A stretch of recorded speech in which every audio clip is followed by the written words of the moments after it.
وما كان لمؤمن أن يقتل مؤمنا إلا خطأ ومن قتل مؤمنا خطأ فتحرير رقبة مؤمنة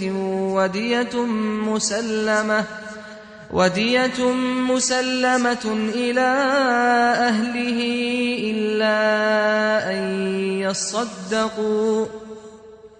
فإن كان من قوم عدو لكم وهو مؤمن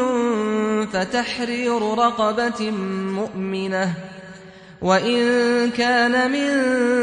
قوم بينكم وبينهم ميثاق فدية